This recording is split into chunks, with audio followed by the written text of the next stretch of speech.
శుక్లపక్షంలో వచ్చేటటువంటి పంచమి గరుడ పంచమి, నాగపంచమి అని రెండు పేర్లతో పిలువబడుతుంది.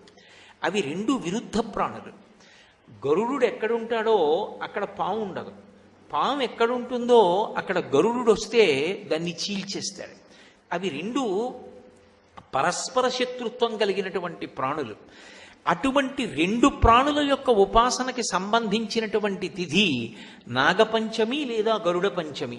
అదేమిటి అలా ఎందుకు వస్తుంది శ్రావణ మాసంలో? అసలు చాలా జాగ్రత్తగా మీరు ఆలోచన చేస్తే పామును పూజించుట అన్న మాటని జాగ్రత్తగా అర్థం చేసుకోవాలి. పాముని పూజించుట అంటే కేవలం లౌకికంగా పాముని పూజించుట అన్న వరకు మాత్రమే పరిమితమైపోదు. పాము నాగదేవతగా తత్ అధిష్టానమైనటువంటి దేవతకి కొన్ని విశేషమైనటువంటి శక్తులు ఉంటాయి. అవి సంతానకారకములవుతాయి. అందుకే సాధారణంగా సంతానం కలగకపోతే దోషం ఎక్కడుంది అంటే ఏదో నాగదోషం ఉంది అని నిర్ధారణ చేస్తూ ఉంటారు. అథవా అలా కాకపోతే సుబ్రహ్మణ్యేశ్వర స్వామి వారి యొక్క అనుగ్రహం చేత సంతానం కలుగుతుంది అని. సుబ్రహ్మణ్యుడు జంటనాగులుగా ఎక్కువగా దర్శనమిస్తూ ఉంటాడు. దేవాలయాల్లో కూడా ఊర్ధ్వముఖంగా ఉన్నటువంటి పెనవేసుకున్న జంటనాగులుగా పూజింపబడుతూ ఉంటాడు. ఈ నాగస్వరూపం అనేక కారణాల చేత పూజింపబడుతుంది. పాము దానిలో ఉన్నటువంటి విషము వలన భయకారకము. అలాగే పాము ఎప్పుడూ కూడా కిందకి వెళ్ళిపోతుంది. మీరు చూడండి, భూమికి అడ్డంగా పాకుతుంది, కలుగులోకి వెళ్ళిపోతుంది, కిందకి వెళ్ళిపోతుంది తప్ప పాము పైకి లేచి నిలబడదు. కానీ పాముల యందు కొన్ని ఉత్తమమైనటువంటి నాగులు ఉంటాయి, చాలా విశేషమైన శక్తి కలిగినటువంటి నాగులు. అవి ఒక కర్ర ఎలా నిలబడుతుందో అలా నిలబడుతుంది. ఒకానొకప్పుడు అకస్మాత్తుగా అనుకోకుండా అలా జరుగుతుంది అని నేను సిద్ధంగా లేనటువంటి సమయంలో నేను ఒక కారులో వెళ్ళిపోతుండగా ఒకానొక కారణం చేత ముందు వెళ్ళినటువంటి కారు దాని తోకకి తగిలిన కారణం చేత కోపం వచ్చి వెనక్కి తిరిగి అలా కర్ర పుల్లలా నించున్నటువంటి పావును ఒకసారి నేను చూశాను. అది కర్ర ఎలా నించుంటుందో అలా నిలబడుతుంది ఒక్క క్షణం. పావుకి అలా నిలబడే శక్తి ఉంటుంది.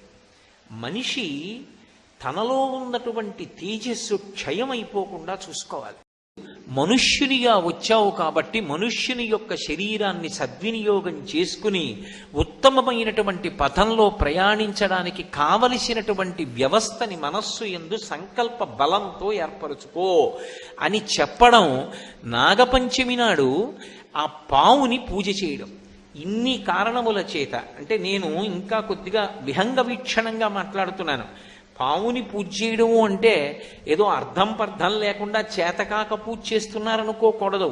పాము సంతానకారకత్వం దగ్గర నుంచి పాము అనేక విషయాల్ని మనకి ప్రబోధం చేస్తుంది. అందుకే మీరు జాగ్రత్తగా గమనించండి, అసలు దేవతలు ఎవరికీ కూడా పాముతో సంబంధం లేకుండా ఉండరు. శ్రీ మహావిష్ణువు ఆదిశేషుడి మీద పడుకుంటాడు. పరమశివుడు నాగాభరణుడై మెడలో పాములు వేసుకుంటాడు, చేతులకి కూడా పాములు కంకణాలుగా పెట్టుకుంటాడు. అసలు విఘ్నేశ్వరుడు నాగ యజ్ఞోపవీతం వేసుకుంటాడు, పామునే యజ్ఞోపవీతంగా వేసుకుంటాడు. శ్రీకృష్ణ భగవానుడు కాళీయమర్దనంలో ఆయనకి ఏ రంగస్థలం పనికి రాలేదు. ఆయన కాళీని యొక్క పడగల మీద తాండవం చేశాడు.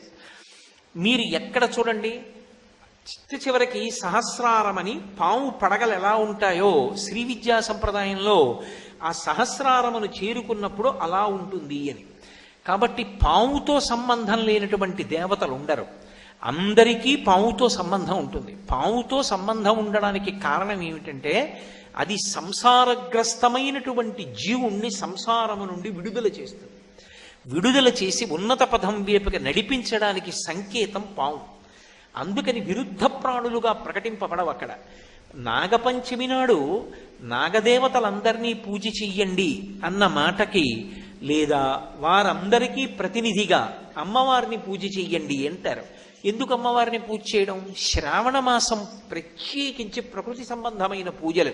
అసలు లక్ష్మీదేవి యొక్క మొదటి నామమే ప్రకృతి. అందుకే ప్రకృతిం వికృతిం విద్యాం అని కదా మొదలు పెడతాం. ప్రకృతి స్వరూపిణి అయినటువంటి అమ్మవారి యొక్క అనుగ్రహము అజ్ఞానము నుండి విడుదల పొందడానికి కారణమవుతుంది. అదే రోజు గరుడ పంచమి కూడా. గరుత్మంతుడు ఏం చేస్తాడు అంటే బాహ్యంలో పక్షి రూపంలో ఉంటాడు అని మనం చెప్తాం. కానీ మహాభారతంలో నన్నయ్య గారు ఆతత పక్షమారుత వ్రయకంపిత ఘూర్ణితాచల వ్రాత మహర్ణవుండు అని పిలుస్తాడు. గరుత్మంతుడు రెక్కలు అల్లారుస్తూ వస్తున్నప్పుడు ఆయన రెక్కలలోంచి వేదనాదం వస్తుంది. ఆయన వచ్చాడనుకోండి, పాము పారిపోతుంది.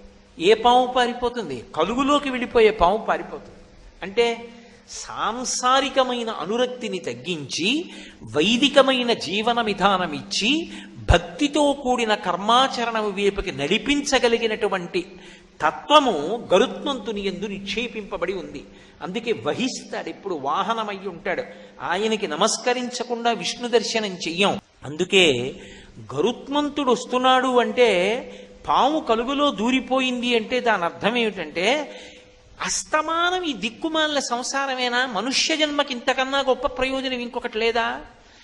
ఎన్నాళ్ళు ఉంటాను? ఉంటే 70 లేకపోతే 80. కానీ ఈ లోపల నేను చేయవలసింది ఏదో లేదా? మిగిలిన వాళ్ళ సంగతి అలా పెట్టండి, నా జీవుణ్ణి నేను ఉద్ధరించుకోవద్దా? నా జీవుడి కోసం కూడా నేను ఏదో ఒకటి చెయ్యాలిగా.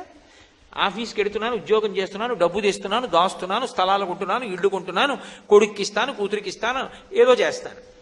మరి నా జీవుడి కోసం రేపొద్దున్న ఈ శరీరం వదిలిపెట్టి జీవుడు వెళ్ళిపోయాడు అనుకోండి, ఆ జీవుడికి మళ్ళీ భార్య వస్తుందిగా, లేకపోతే అది ఆడదిగా పుడితే భర్త వస్తాడుగా, అప్పుడు ఉండాలిగా మళ్ళీ తినడానికి, అప్పుడు ఉండాలిగా మళ్ళీ సంతానం పొందడానికి, అప్పుడు ఉండాలిగా సుఖ సంతోషాలు. మరి ఇవన్నీ పొందాలి అంటే జీవుడికి పుణ్యం ఉండాలిగా. మరి వాడికి నేను చేసుకుంటున్నది ఏమిటి? అది నేనేమైనా చేసుకుంటే కదా. నేను గుడికి ఎడితే, నేను గుడికి ప్రదక్షిణం చేస్తే, నేను గుడి తుడిస్తే, నాకున్న దాంట్లో రూపాయి ఇస్తే, ఓడికి అన్నం పెడితే, ఓడికి మంచినీళ్ళు ఇస్తే, 4 మంచి మాటలు చెప్తే అప్పుడు పుణ్యం. ఏమీ చేయకుండా ఉత్తర జన్మల్లో సుఖపడతానంటే ఎలా కుదురుతుంది? కుదరదు. కాబట్టి నీ జీవుడి కొరకు నువ్వేం చేసుకుంటున్నావు? ఈ ప్రశ్న మనిషిలో ఉత్పన్నమవడమే గరుడ పంచమి. గరుత్మంతుడు రాగానే మామూలు పాము కలుగులోకి వెళ్ళిపోతుంది. అంటే కామముతో కొట్టుమిట్టాడి కోర్కెలతో తిరుగుతున్నవాడు చిచ్చి చిచ్చి ఎప్పుడు ఈ కోర్కెలైనా? భగవంతుణ్ణి కూడా పొందాలి, నేను జీవుణ్ణి రక్షించుకోవాలి, ఈ కోరిక ఏర్పడింది. ఇది ఉత్తమమైన కోరిక. ఇప్పుడు పాము కలుగులో దూరిన పాము కాదు, పైకి లేచి నిలబడుతున్న పాము. కాబట్టి ఆ పావుని అటువంటి నాగులు ఏముంటాయో అవి గరుత్మంతుడు వాటి జోలికి వెళ్ళడు. వాసుకి మొదలైన వాళ్ళ జోలికి అవి గరుత్మంతుడి చేత ఆదరింపబడతాయి ఆ సర్పాలు. కాబట్టి గరుడ పంచమి గరుత్మంతుడు ఏం తీసుకొస్తాడు? అమృతాన్ని తీసుకొస్తాడు. గరుత్మంతుడు జీవితంలో చేసేటటువంటి గొప్ప పనులు ఏమిటి అంటే 2. ఒకటి, శ్రీ మహావిష్ణువుని వహిస్తాడు. ఇక్కడ ఎప్పుడూ భగవంతుడి గురించి ఆలోచించగలిగినటువంటి సద్బుద్ధి కలగాలి. నేను రేపు ఉదయం నుంచి ఎప్పుడూ ఈశ్వరుడి గురించి ఆలోచిస్తానండి అన్నాను అనుకోండి, కుదురుతుందా? అలా ఆలోచన ఉంటుందా? ఎప్పుడూ ఎడిపోతుందో అటైపోతుంది. కానీ ఎటు తిరిగి ఎటు వచ్చినా భగవంతుడి వైపుకే వస్తుంది అనుకోండి ఆలోచన, వాడు అదృష్టవంతుడు. అలా రావాలంటే దానికి భగవంతుడు అనుగ్రహం ఉండాలి, గురువుగారు అనుగ్రహం ఉండాలి. అంత తేలిగ్గా ఏం భగవంతుడి వైపుకి వెళ్ళవు ఆలోచనలు. అలా వెళ్ళేటట్టు చెయ్యగలిగితే, అలా ఎవడైనా ఎప్పుడూ భగవంతుడి గురించి ఆలోచిస్తే వాడు ఈశ్వరుణ్ణి వహిస్తున్నాడు. అది గరుత్మంతుని యొక్క అనుగ్రహం. గరుత్మంతుడు అమృతం తీసుకొస్తాడు దేవతల దగ్గర నుంచి. అమృతం అంటే అది తాగినవాడు మరణం. ఈ అమృతాన్ని ఇవ్వగలిగిన వాడు ఎవరు? గరుత్మంతుడు. దేన్ని ఆధారం చేసుకుని ఇస్తాడు? రెక్కలలోని వేదము చేత. అంటే వేదమును ప్రమాణంగా చేసుకుని ఎవడు జీవితాన్ని గడుపుతాడో, భక్తితో కూడినటువంటి కర్మానుష్ఠానము చేస్తాడో అటువంటి వాడికి అటువంటి అనుగ్రహము కలుగుతుంది. స్వామి ఇన్ని జన్మలైపోయి 54 ఏళ్ళు వచ్చేసాయి, ఎన్ని గరుడ పంచములు వెళ్ళిపోయాయో, ఎన్ని నాగ పంచములు వెళ్ళిపోయాయో, అసలు ఇలా బతకాలన్న ఊహ కూడా కలగట్లేదు, అది నిలబట్టలేదు. కాబట్టి మీరు అనుగ్రహించి నాకు కలిగించాలి. ఎంత తేలికగా అనుగ్రహిస్తారంటే, శ్రావణ మాసంలో శుక్లపక్షమిలో వచ్చేటటువంటి పంచమి నాడు గరుడ పంచమిగా నాగపంచమిగా కానీ చేసినట్లయితే దాని వలన విశేష ఫలితం. నేను ఒక్క మాట చెప్తాను, బాగా గుర్తుపెట్టుకోండి. మీకు కల్పన తెలియకపోవచ్చు, తేలిక మార్గాలు ఉంటాయి. నేను గరుడ పంచమి నాడు ఢిల్లీలో ఉన్నాను. ఢిల్లీలో ఉండి ఈ మధ్యకాలంలో తిరుమల తిరుపతి దేవస్థానం వాళ్ళు ఢిల్లీలో నూతనంగా నిర్మాణం చేసినటువంటి వెంకటేశ్వర స్వామి ఆలయ దర్శనానికి వెళ్ళాను. ఎందుకని? నాగముగా ఆదిశేషుడి మీద ఆయనే పడుకుంటాడు, గరుడ పంచమిగా గరుత్మంతుడికి ఇవ్వవలసిన అమృతత్వాన్ని ఆయనే కల్పిస్తాడు. అందుకని ఆయన దర్శనానికి వెళ్ళాను. నేను దర్శనానికి వెళ్ళేటప్పటికీ అక్కడ ఉన్నటువంటి అర్చకులందరూ ఏం చేస్తున్నారంటే ఎదురుగుండా ఉన్నటువంటి గరుత్మంతునకు చక్కటి మంత్రాలను సమన్వయం చేస్తూ అభిషేకం చేశారు. ఆయన అభిషేకాన్ని మీరు చూశారనుకోండి, ఆయన చల్లబడతాడు అభిషేకం చేస్తే, అంతే. చూస్తే చాలు అనుగ్రహించేస్తాడు. అథవా అటువంటి తిథులు పోగొట్టుకోకూడదు. కనీసం నువ్వు గరుత్మంతుడికి అభిషేకం ఉన్న చోటికి వెళ్ళాలి, ఓ విష్ణువాలయాన్ని దర్శనం చెయ్యాలి. లేదు వదిలిపెట్టేసుకుంటాను, ఎన్నేళ్ళైనా ఎప్పుడూ గరుడు పంచమి చేయను, ఎప్పుడూ నాగపంచమి చేయను, మనుష్య శరీరానికి ప్రయోజనం ఏముంటుంది? ఎప్పుడు అసలు మలుపు తిరుగుతుంది ఆలోచన? తిరిగే అవకాశం ఉండదు. అందుకే అంత విశేషమైనటువంటి తిథి శ్రావణ మాసంలో వస్తుంది. ఎందుచేతనో తెలుసా? లక్ష్మి, వేదం 6 లక్ష్ములుగా చెప్తుంది. సిద్ధలక్ష్మీర్ మోక్షలక్ష్మీర్ జయలక్ష్మీ సరస్వతి శ్రీర్లక్ష్మీర్ వరలక్ష్మీశ్చ ప్రసన్నా మమ సర్వదా అని కదూ శ్రీ సూక్తం. 6 లక్ష్ములుగా చెప్తుంది. అందులో మోక్షలక్ష్మి, మోక్షము అంటే విడుదల, అది లక్ష్మీరూపంగా అనుగ్రహంగా అమ్మవారి యొక్క ప్రసాదంగా లభిస్తుంది. అది అమ్మా, నువ్వు ఈ మాసంలో వచ్చేటటువంటి శ్రావణ మాసంలోని శుక్లపక్ష పంచమి నాడు ఎవరు గరుడ పంచమిగా నాగపంచమిగా ఉపాసన చేస్తారో వాళ్ళకి అంత పెద్ద విశేష ఫలితాన్ని ఇస్తుంది. పంచమి ఎందుకు ఎంచుకోవాలి అంటే, పంచమీ పంచ సంఖ్యేసి పంచ సంఖ్యోపచారిణి లలితా సహస్రం. అసలు బ్రహ్మాండంలో చూడండి, పిండాండంలో చూడండి, పంచభూతాలే ఉంటాయి, పృథివాపస్ తేజో వాయురాకాశాలు. దీనికి అతీతమైన స్థితికి చేరుకోవాలి అంటే మళ్ళీ ఆ ప్రకృతి స్వరూపిణి అయిన అమ్మవారి అనుగ్రహంతో సాధ్యం. అందుకే శ్రావణ మాసం అంతా కూడా ఇంత గొప్ప గొప్ప విశేషాల్ని ఇవ్వగలిగినటువంటి తిథుల యొక్క సమాహారమై ఉంటుంది. అయ్యాడు శివకేశవుల మధ్య భేదం ఉండదు సుమా అని ఆదిశేషుడు నిరూపణం చేశాడు. కాబట్టి పాము అనేటటువంటిది అందరికీ అన్వయం. కుండలిని శక్తిగా అమ్మవారిగా ప్రతి వారిలోనూ 3.5 చుట్లు చుట్టుకుని వెన్నుపాము యొక్క మూలాధార చక్రమనందు పడుకుని ఉంటుంది అని శ్రీ విద్యా తంత్రం. కాబట్టి అసలు పాము అన్వయం కానిది లేదు. అటువంటి పాము అధోముఖంగా వెళ్ళిపోయింది అన్నారనుకోండి పుట్టలోకి, దాని అర్థం ఏమిటి అంటే, మనం తిన్న ఆహారంలో అతిసారవంతమైనటువంటి పదార్థం పురుషుని యందు వీర్యశక్తిగా మారుతుంది. అది కేవలముగా లౌకికమైనటువంటి కోరికలు కామోద్రేకానికి నష్టమైపోతే హీనమైనటువంటి పాము, కలుగులోకి వెళ్ళిపోయిన పాము అంటారు. అది ఊర్ధ్వముఖ చలనం చేసి ఆ వీర్యశక్తి తేజోశక్తి ఓజోశక్తిగా పరిణమిస్తే వాడు బ్రహ్మదర్శనం చేయడానికి కావలసినటువంటి శక్తిని పుంజుకుని తేజోవంతుడవుతాడు. అప్పుడు అది పైకి లేచినటువంటి పాముగా వర్ణింపబడుతుంది. అలాగే కర్షకుడు ఆ పొలం దున్నుతాడు. పావులకి పాలు పోస్తే పావులకు అర్థం అవుతుందా అంటారేమో. పావులకు కూడా భాష లేదేమో కానీ భావం తెలుసు. పసిపిల్లలు ఆడుకుంటుంటే పక్క నుంచి పాము పాకుతూ వెళ్ళిపోతుంది. నేను భారత ఆహార సంస్థలో పనిచేసేటప్పుడు ఊరికి దూరంగా ఉన్న గోదాముల్లో పనిచేస్తున్నటువంటి రోజుల్లో మేము చీకట్లో నిలబడి ఉంటే కాళ్ళ కింద నుంచి కాళ్ళ పక్క నుంచి పెద్ద పెద్ద పాములు వెళ్ళిన రోజులు ఉన్నాయి. మనం దాన్ని హాని చేయడానికి సిద్ధంగా లేము అంటే అది హాని చేయడానికి సిద్ధపడదు. అందుకే నాగుల చవితి నాడు అందరూ వెళ్ళి పుట్టలో పాలు పోసి మాకన్నం పెడుతున్నవాడు రైతు. ఆ రైతు ఎక్కడుంటాడో అక్కడ నువ్వు ఉంటావు. ఆ అన్నదాత రక్షింపబడాలి. అన్నదాతతో ప్రధానమైన అనుబంధం కలిగిన పండగ. వెళ్ళి పుట్టలో పాలు పోసి ఆ చిమ్మిలి వేసి చలివిడి వేసి నమస్కారం చేసి ఒక మాట చెప్తారు. దానికేం పెద్ద పెద్ద మంత్రాలు చెప్పలేదు. అందుకే పడగ తొక్కితే పగవాడనుకోకు, నడుం తొక్కితే నా వాడనుకో, తోక తొక్కితే తొలగుతూ వెళ్ళిపో, ఇదిగో ఈ మూకలు తీసుకో, మాకు మూకలియ్యి అంటారు. అది 3వ ఫలితం.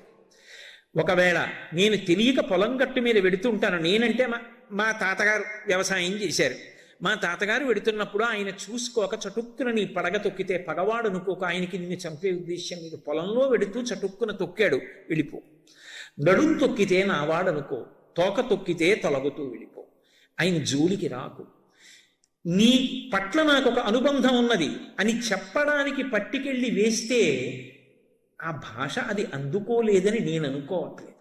ఎందుకని అంటే ఎన్నో పావుల్ని నా జీవితంలో చేసినటువంటి ఉద్యోగరీత్యా పెద్ద పెద్ద సర్పాలు తిరుగుతుండగా ఒక మనిషి జోలికి నిష్కారణంగా రాకుండా ఉన్నటువంటి విశేషాలు చూసిన వాణ్ణి కాబట్టి చెప్తున్నాను.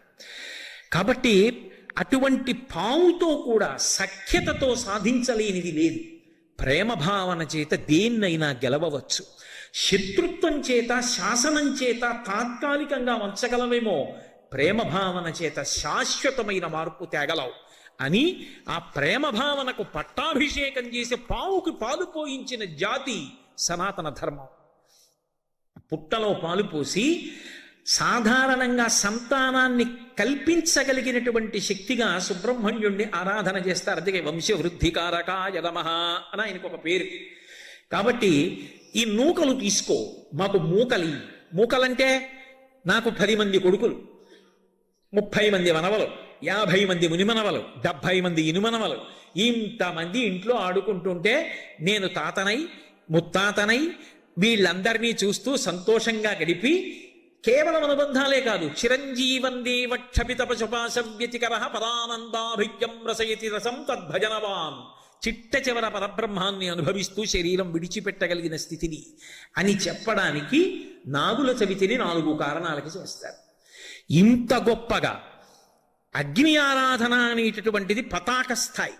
పతాక స్థాయిలో ఉన్న ఆరాధనని దీపస్థాయికి తీసుకొచ్చి మళ్ళీ అక్కడి నుంచి సాంఘికమైన అనుబంధాల దగ్గరికి వెళ్ళి అక్కడ నుంచి పావుని కూడా ప్రేమతో గెలవగలిగిన జాతి. ఎందుకో తెలుసా? నటరాజస్వామి తాండవం చేస్తుంటారు. నటరాజస్వామి చిదంబరంలో కనకసభలో నాట్యం చేస్తుంటే ఆయనకి ఉపకారం చెయ్యగలిగిన వాళ్లే చుట్టూ ఉంటారు. మధ్యలో వాయించేవాళ్ళు, వీణ వాయించేవాళ్ళు, వేణువు వాయించేవాళ్ళు అందరూ చుట్టూ ఉంటారు. దేవతలందరూ తలకోవాద్యం భోగిస్తూ ఉంటారు. కానీ ఒక్క వాద్యం కూడా మ్రోగించలేని వాళ్ళు, పాట పాడలేని వాళ్ళు 2 ఉంటారు. ఎవరు అంటే, ఒకడు పతంజలి, ఒకడు వ్యాఘ్రపాదుడు. వ్యాఘ్రపాదుడు మహాభక్తుడు. రోజు అరణ్యాల్లోకి వెళ్ళి అప్పుడే వికసించిన పూలు తెచ్చి ఆకాశలింగానికి పూజ చేసేవాడు. పరమశివుడు చూసి, అయ్యయ్యో పాదాలు చీరుకుపోతున్నాయిరా అరణ్యాల్లో తిరగడంలో నీకని పెద్ద పులి యొక్క పాదాలు ఇచ్చాడు. అందుకే కింద శరీరం పెద్ద పులిది, తల మనుష్యుడిది ఉంటుంది. చిదంబరంలో ఇప్పటికీ వ్యాఘ్రపాదుడు తీసుకొచ్చి ఆ పరమశివుడికి పూజ చేస్తాడు ఆ పువ్వులతోనని. అలాగే ఆదిశేషుడు వచ్చి పడగలు విప్పి నిలబడ్డాడు. విఘ్నేశ్వరుడు నవ్వాడు. ఎందుకు నవ్వావన్నాడు శేషుడు. మేమందరం తలకొక వాద్యం వాయిస్తాం, నువ్వేం చేస్తావు? పావువి, నువ్వేం చెయ్యలేవు, ఏం వాయించలేవు, అలా చూడ్డానికే నువ్వు అన్నాడు. ఆయనకి బాధేసింది. నేను పావునన్నావు కదూ, దీర్ఘం లేకుండా హ్రస్వాక్షరాలతో నేను శివతాండవాన్ని వర్ణిస్తూ స్తోత్రం చేస్తానని స్తోత్రం చేశాడు. చేసి, మీరు ఆయన తాండవం చేస్తుంటే వాద్యాలు మ్రోగిస్తారు, నేను ఆయన తాండవంలో అంతర్భాగం అయిపోతాను అని ఎగిరి వెళ్ళి పరమశివుడి పాదానికి చుట్టుకున్నాడు.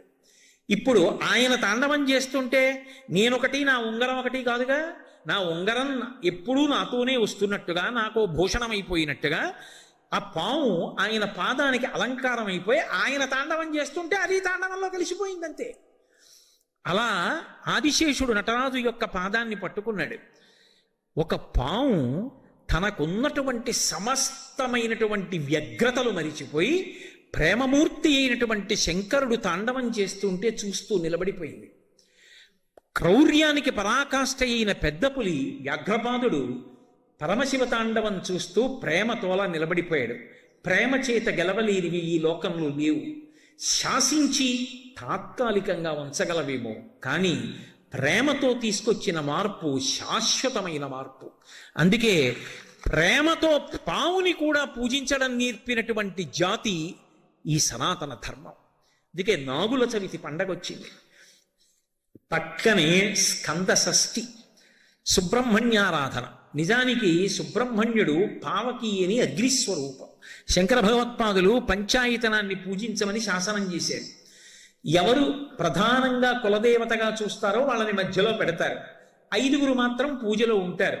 పరమశివుడు, అంబిక, శ్రీ మహావిష్ణువు, సూర్యభగవానుడు, గణపతి. నేను గాణాపత్యానికి చెందినవాడిని అనుకోండి, గణపతిని ప్రధానమైతే గణపతిని మధ్యలో పెడతాను, మిగిలిన 4 చుట్టూ ఉంటారు. నేను శివుణ్ణి ప్రధానం అనుకోండి, శివుణ్ణి మధ్యలో పెట్టి మిగిలిన 4 చుట్టూ ఉంటారు. నేను విష్ణు ప్రధానంగా పూజ చేస్తే విష్ణువు మధ్యలో ఉంటారు, చుట్టూ 4 ఉంటారు. ఈ 4 అనుమతి లేకుండా నేను విష్ణువు దగ్గరికి వెళ్ళలేదు. శివుడికి ముందు పువ్వు, గణపతికి ముందు పువ్వు, సూర్యుడికి ముందు పువ్వు, అంబికకి ముందు పువ్వు వేస్తే తప్ప విష్ణువుని పూజ చేయలేను అంటే అభేదమైనటువంటి భావన ఏర్పడుతుందని పంచాయతన పూజ పెట్టారు. కానీ వారు షణ్మత స్థాపనాచార్యులు. ఈ 5టితో పాటు సుబ్రహ్మణ్యుడు కూడా మోక్షప్రదాత అని నిర్ణయించారు.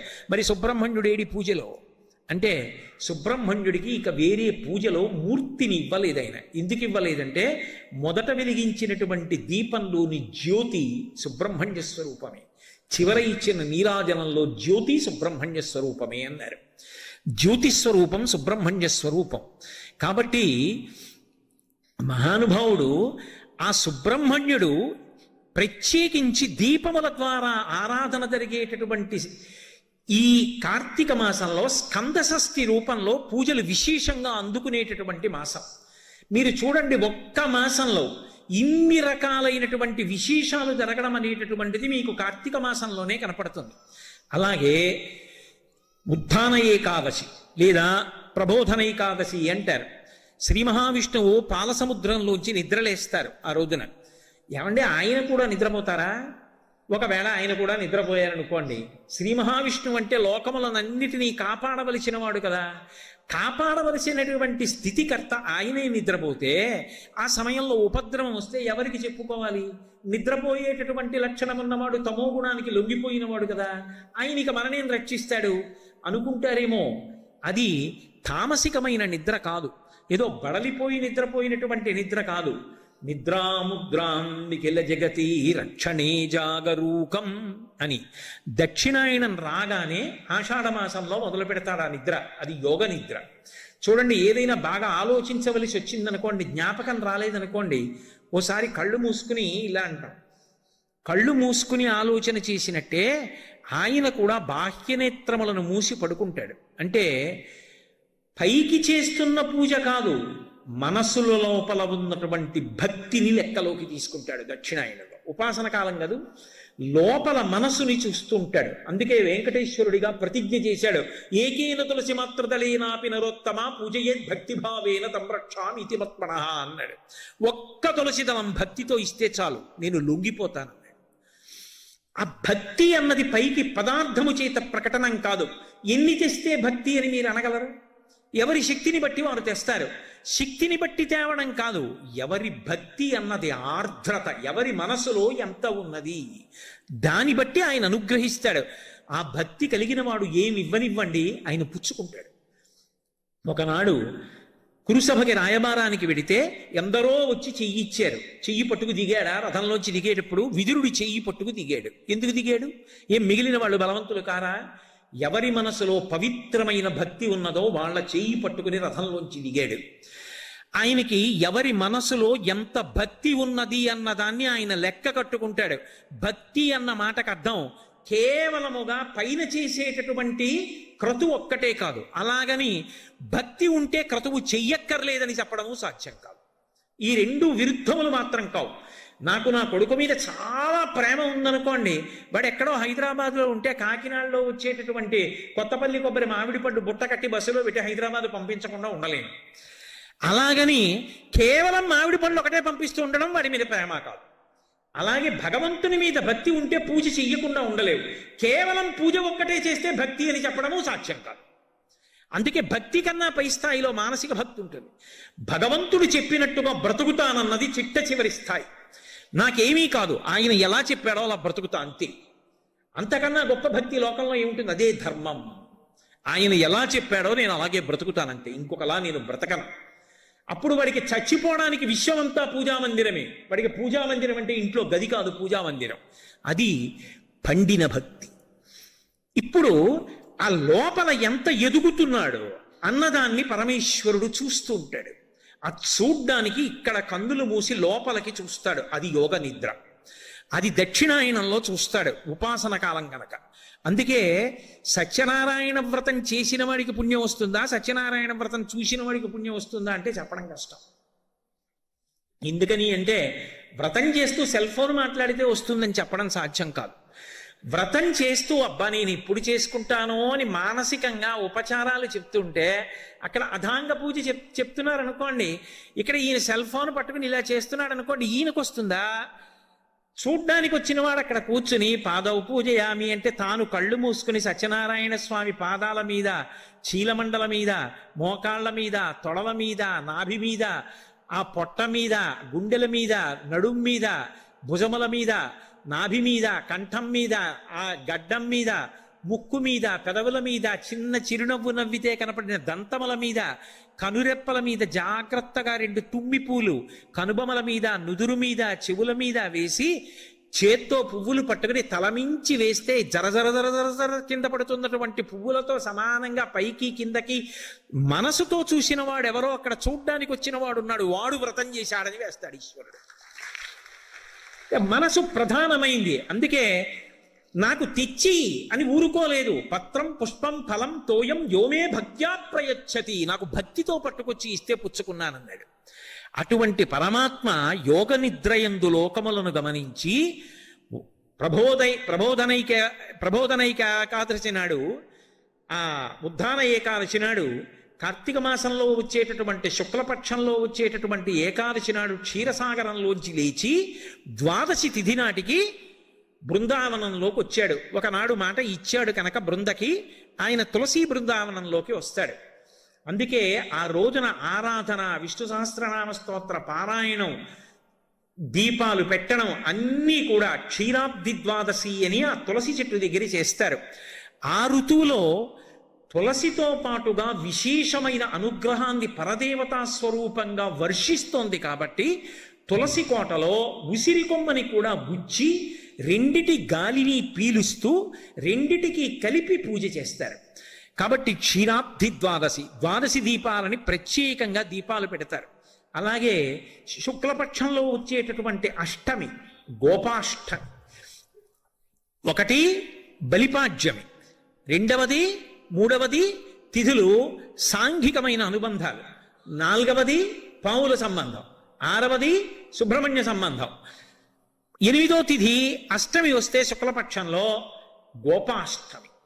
ఆ రోజున గోశాలకి వెళ్ళి అథవా ఇంటి ముందున్నటువంటి గోవునో చూసి ఆ గోవుకి పూజ చేస్తారు. అధికార భేదం లేకుండా ఏ ఆశ్రమం వాడైనా పూజ చెయ్యడానికి పరమేశ్వరుడిచ్చినటువంటి అపూర్వమైనటువంటి వరం గోవు. ఎందుచేత అంటే బ్రహ్మచారి ఉన్నాడనుకోండి కొన్నే చేయగలడు, గృహస్థు కొన్ని చేస్తాడు, వానప్రస్థు కొన్ని చేస్తాడు, సన్యాసి కొన్నే చేస్తాడు తప్ప అన్నీ చెయ్యరు. అన్ని ఆశ్రమాల్లో ఉన్నవాళ్ళు, అన్ని వర్ణాల్లో ఉన్నవాళ్ళు అందరూ కూడా బట్ట నేను పంచ కట్టుకున్నానా, గోచీపోసి కట్టుకున్నానా, ఉత్తరీయం వేసుకున్నానా, వీటితో సంబంధం లేకుండా గౌర్వారగ్ని అంది వేదం. అగ్నిని పూజిస్తే ఏ శ్రేయస్సు వస్తుందో ఆవుని పూజిస్తే అదే వస్తుంది. ఎందుకంటే గోవు అగ్నిహోత్రము అంది. అంటే కాలుతుందా అండి, పొయ్యా అండి అని కాదు దాని అర్థం. అగ్నిని ఆరాధన చేస్తే ఏ శ్రేయస్సు వస్తోందో, ఇంట్లో ఉన్నటువంటి ఒక ఆవు దగ్గరికి వెళ్ళి గ్రాసము అంటే చేత్తో పట్టుకున్నంత గడ్డి తినిపిస్తే ఆ రోజున వాడు అగ్ని కార్యము చేసినట్టే. గోవుకి ప్రదక్షిణం చేస్తే 33 కోట్ల మంది దేవతలకి ప్రదక్షిణం చేసినట్టే. గోవు పృష్ఠభాగమునందు పసుపు కుంకం వేస్తే అది లక్ష్మీదేవికే అందుతోంది. కల్పాలు చెప్తున్నాయి, పీఠాధిపతులు చెప్తున్నారు. కాదని మాట్లాడడానికి నేనెవండి?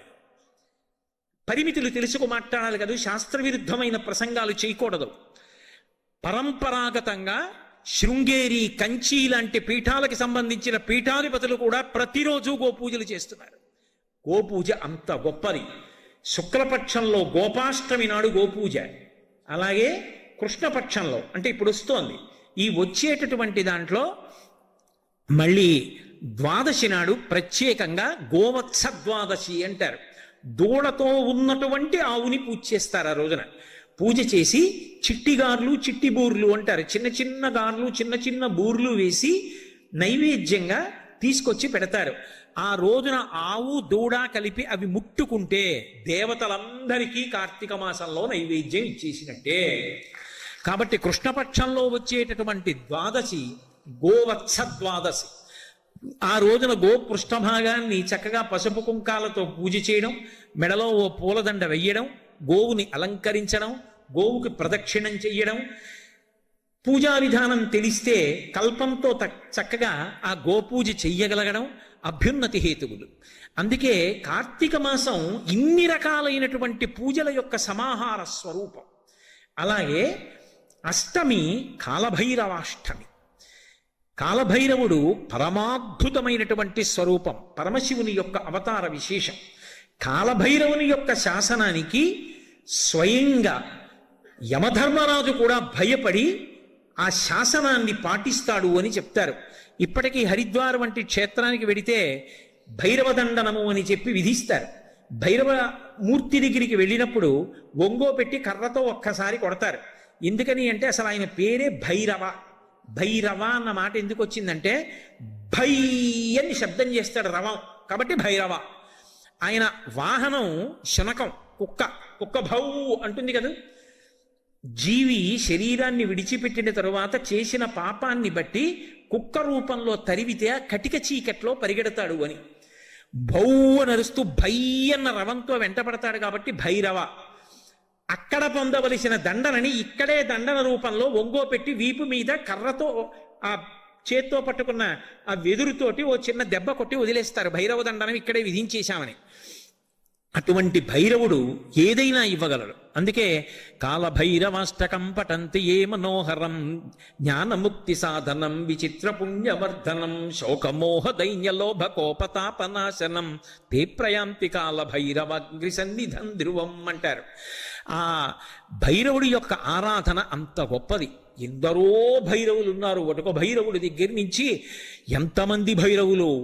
అటువంటి భైరవుడి యొక్క ఆవిర్భావ దినంగా కాలభైరవాష్టమి అని చెప్పి శివాలయాల్లో ప్రతి చోట సాధారణంగా భైరవుడు క్షేత్రపాలకుడై ఉంటాడు. కాలభైరవుడికి పూజలు జరిగేటటువంటి తిథి ఈ కార్తీక మాసంలోనే వస్తుంది. అన్నిటినీ మించి మనిషిని ఎన్ని రకాలుగానో అనుగ్రహించేటటువంటి విశేషాలన్నీ ఈ కార్తీక మాసంలోనే జరుగుతాయి. ఎందుకనంటే కార్తీక పౌర్ణమి నాడు జ్వాలాతోరణం చేస్తారు శివాలయాల ముందు. జ్వాలాతోరణము అంటే ఇలా ఓ కర్ర కట్టి పైన ఒక కర్ర కడతారు. మీ అందరూ జ్వాలాతోరణం చూసిన వారే, ఏదో నేను చెప్పాలని చెప్పడం తప్ప. దానికి ఆవిరి గడ్డి తీసుకొచ్చి కడతారు. దాని మీద నెయ్యి పోసి వెలిగిస్తారు. వెలిగించి ఆ మంట అంటుకోవడం ప్రారంభం అవగానే పల్లకీలో పార్వతీ పరమేశ్వరుల యొక్క ఉత్సవమూర్తులను ఉంచుకొని ఆ మంట కింద నుంచి 3 మార్లు వెళ్ళొచ్చేస్తారు. ఎందుకు అలా వెడతారు జ్వాలాతోరణం కింద నుంచి అంటే, జీవి అనేకమైనటువంటి పాపములను చేసి శరీరం విడిచిపెట్టిన తరువాత పరిగెత్తి పరిగెత్తి పరిగెత్తి పరిగెత్తి పరిగెత్తి దాహంతో చిట్ట చివర ఆ యమసదనానికి వెళ్ళినప్పుడు మంటలతో ఉన్నటువంటి తోరణం కింద నుంచి లోపలికి వెడతాడు అని శాస్త్రం హక్కు. శాస్త్రం కదా ప్రమాణం. నాకు నచ్చిందండి నచ్చలేదండి అని చెప్పడానికి కాదది. తస్మాత్ శాస్త్రం ప్రమాణంతే కార్యాకార్యం వ్యవస్థితౌ. నీ బుద్ధికి తోచినవన్నీ సత్యాలైతే భూమి తిరుగుతోంది, నీకు కనపడిందా? భూమి తిరుగుతున్నట్టు కనపడిందా? భూమి తిరుగుతున్నట్టు కనపట్టలేదుగా. మరి భూమి తిరుగుతోందని ఎలా నమ్మావు? శాస్త్రవేత్త చెప్పాడు కాబట్టి నమ్మేవు. శాస్త్రవేత్త చెప్పినది నమ్మి భూమి తిరుగుతోందని నమ్మిన వాడివి శాస్త్రం చెప్పిందని నమ్మి జ్వాలాతోరణం ఉంటుందని ఎందుకు నమ్మలేవు? నువ్వు నమ్మకపోయినంత మాత్రం చేత శాస్త్రం అబద్ధం కాదు. ఎవడు నమ్ముకున్నాడో వాడికి అభ్యున్నతి లేకుండా పోదు. కాబట్టి పాపము చేసి శరీరాన్ని విడిచిపెడితే ఆ జ్వాలలతో కూడుకున్నటువంటి తోరణములోంచి యమసదనంలోకి పెడతాడు. ఒరే, ఇక పైన ఇలా పాపాలు చెయ్యకు, సద్బుద్ధితో ప్రవర్తించు. నువ్వు అక్కడ వెళ్ళవలసినటువంటి దారుణమైన పాపాలు నీకున్నాయి, వాటిని తీసేస్తాను, నీకోసం నేను వస్తాను సాయం. ఇక్కడ నా ఆలయం ముందే జ్వాలాతోరణం జరుగుతుంది. అక్కడ ఏ మంటల తోరణం కింద చిచ్చు తోరణం కింద నుంచి వెళ్ళాలో అక్కడ నేను నీకు సాయం వస్తాను. దా, నేను ముందు పెడతాను, నువ్వు నా వెంటరా. ఇక్కడే జ్వాలాతోరణం కింద నుంచి వెళ్ళొచ్చావు కనుక ఇక అక్కడ వెళ్ళవలసిన అవసరం తీసేశాను కదా అని మళ్ళీ వచ్చే ఏడాది కూడా వద్దామని పాపాలు మొదలుపెట్టకు. బుద్ధి మార్చుకొని నేను ఇంత నీకు అనుగ్రహించాను కాబట్టి నా అనుగ్రహాన్ని గుర్తు పెట్టుకుని ప్రేమతో నేను చెప్పినట్టు బ్రతుకు. ఇక పైన ఆ మార్పు తెచ్చుకుని జ్వాలాతోరణం కింద పరమశివుడితో కలిసి వెళ్ళొచ్చిన వాడు ఎవరుంటాడో వాడు యమసదనంలో చిచ్చుతోరణం కింద నుంచి వెళ్ళవలసిన అవసరం ఉండదు. అంటే ఈ కార్తీక మాసం మనిషి యొక్క అభ్యున్నతి కొరకు అన్ని అద్భుతమైనటువంటి విశేషాల్ని మనకి అనుగ్రహిస్తూ ఉంటుంది. అందులో మీరు జాగ్రత్తగా గమనించండి, ఒక్క కార్తీక మాసం దగ్గరికి వచ్చేటప్పటికే మిగిలిన మాసముల కన్నా భిన్నంగా కుటుంబ వ్యవస్థని నిలబెట్టుకోవడం దగ్గర నుంచి, అగ్ని ఆరాధనం దగ్గర నుంచి, ఆ గోశాలకు వెళ్ళి గోవుల్ని పూజ చేయడం దగ్గర నుంచి, దీపాలు పెట్టడం దగ్గర నుంచి, సమస్తమైనటువంటి ప్రాణులకు అనుగ్రహాన్ని కల్పించడం వరకు అన్నీ కూడా ఏ మాసంలో జరుగుతాయంటే ఒక్క కార్తీక మాసం దగ్గరికి వచ్చేటప్పటికే జరుగుతాయి. అందుకే కార్తీక మాసంతో సమానమైనటువంటి మాసము అసలు ఇక కాలము యొక్క గణన యందు లేదు. ఈ కార్తీక మాసాన్ని దుర్వినియోగం చేసుకోకూడదు. ఆకలి కొద్దిగా మందగింపుగా ఉంటుంది కాబట్టి నక్తవ్రతం చేయిస్తారు. నక్తవ్రతం అంటే రాత్రుళ్ళు ఎలాగో పొడవుగా ఉండి పగళ్ళు చాలా చిన్నవిగా ఉంటాయి కనుక పగటి పూట ఉపవాసం ఉండి రాత్రిపూట భోజనం చేస్తారు. అనేక రకాలుగా భగవంతుణ్ణి కీర్తించి మార్చి మార్చి ఇంద్రియములను భగవంతుని యొక్క సన్నిధానమునందు పెట్టడానికి ప్రయత్నం చేస్తారు. ఇన్ని రకాలుగా మనిషిని అనుగ్రహించేటటువంటి విశేషములన్నీ కూడా కార్తీక మాసంలో జరుగుతాయి. కార్తీక మాసం శివకేశవుల మధ్య ఏ భేదభావన పొందకుండా ఉండడానికి ఆలవాలమైనటువంటి మాసం. మనం తెల్లవారి లేస్తే ఒక మాట చెప్తాం, శివస్య హృదయం విష్ణు, విష్ణోశ్చ హృదయం శివ, యథా శివమయో విష్ణురేవం విష్ణుమయ శివ, యథాంతరం నపశ్యామి తథామే స్వస్తిరాయుషి అంటాం. విష్ణువు యొక్క హృదయము శివుడు, శివుని యొక్క హృదయము విష్ణువు. ఆ శివకేశవుల మధ్య నేను ఎన్నడూ భేదభావమును పాటింపకుండెదనుగాక. అలా పాటించనటువంటి లక్షణము చేతన ఆయుర్దాయము పెరుగుగాక అని కోరుకుంటాం. కార్తీక మాసం దగ్గరికి వచ్చేటప్పటికీ దామోదర స్వరూపంగా విష్ణు భగవానుణ్ణి కీర్తిస్తాం, త్రయంబక స్వరూపంగా పరమశివుణ్ణి ఆరాధిస్తాం. శివాలయాల్లో అభిషేకాలు అవి విశేషంగా జరుగుతాయి. విష్ణు ఆలయాల్లో విష్ణు సంబంధమైనటువంటి ఆరాధనలు, తులసి అర్చనలు, విష్ణు సహస్రనామ స్తోత్ర పారాయణలు విశేషంగా జరుగుతుంటాయి. దామోదరుడు అధిపతి. దామోదర శబ్దం ఎవరికి అన్వయం అంటే దామ్నా ఉదరే మాత్రా బద్ధ ఇది దామోదర. ఎవరి యొక్క కడుపు మీద ఆ తులసిమాల ఉంటుందో, ఎవరి యొక్క నడుము త్రాటి చేత కట్టబడిందో ఆయనని దామోదరుడు అంటారు. ఎప్పుడు కట్టబడ్డాడు? పరిపూర్ణావతారంగా వస్తే కట్టబడ్డాడు. పరిపూర్ణావతారం కృష్ణావతారం. ఎన్నో అవతారాలు తీసుకున్నాడు. అందులో ప్రధానమైనటువంటివి దశావతారాలు. వేదోద్ధారణ మందరాభరణ పృథ్వీధర్మ నిర్మాణ ప్రహ్లాదత్రాణ బలిప్రతారణ నృపాహంకార నిర్వాపణ వైదేహీ రమణ ధనంజయ జయ వ్యాపార పారీణ క్షోణీ దివ్యత్కరుణ తమోహరణ తండ్రి వెంకటేశ ప్రభో అంటారు. 10 అవతారాలు ఆయనవే. 10 అవతారాలు ఆయనవే అయినా అన్ని అవతారముల యొక్క తేజస్సు ఏ అవతారంలోకి వెళ్ళిపోతుందో దాన్ని పరిపూర్ణ అవతారం అంటారు. అటువంటి పరిపూర్ణ అవతారం శ్రీకృష్ణ అవతారం.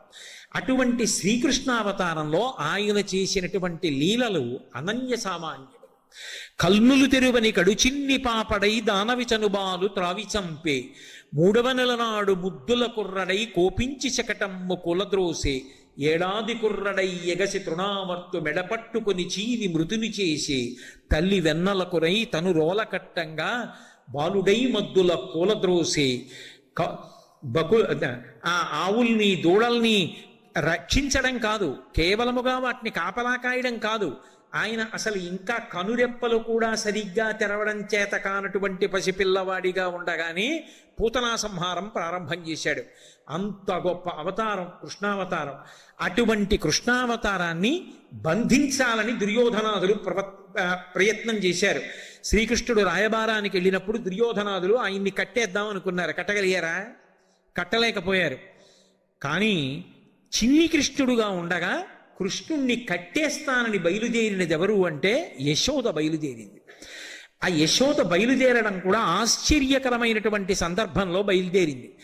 సుడియుచు గిదుగుచు వాలుచు సడికొట్టుచు అమ్మ రమ్ము చన్నిమ్మనుచున్ వెడవెడ గంతులు వైచు కదిసి కడవ బాలకుండు కవ్వము పట్టెన్. ఒక రోజున యశోద చల్ల చిలుకుతోంది. ఎక్కడి నుంచో పరిగెత్తుకొచ్చాడు చిన్ని కృష్ణుడు. అమ్మా అమ్మా నాకు పాలి అమ్మా అని చెప్పి నిలబడ్డాడు.